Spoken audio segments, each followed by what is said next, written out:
আকাশ দেখে বোঝা যায় দিন কেমন হবে, ফুল দেখে বোঝা যায় তার সুবাস কেমন হবে, মেঘ দেখে বোঝা যায় বৃষ্টি কেমন হবে, কিন্তু মানুষ দেখে বোঝা যায় না তার মনটা কেমন হবে।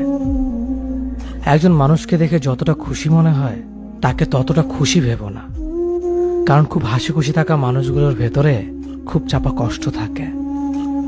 কষ্ট তো তখনই হয় যখন কেউ অনেকটা কাছে এসে আবার দূরে চলে যায়। কাউকে বিশ্বাস করলে ঠকতে হবে, এটাই দুনিয়ার নিয়ম।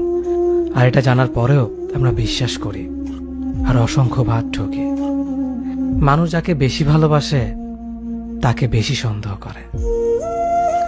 যদি একসাথে দুজনকে ভালোবেসে ফেলেন তবে দ্বিতীয় জনকে বেছে নিন, কারণ যদি প্রথম জনকে সত্যিই ভালোবাসতেন তবে দ্বিতীয় জনের প্রেমে পড়তেন না। একজন অপেক্ষায় থাকে আর একজন অন্যজনকে নিয়ে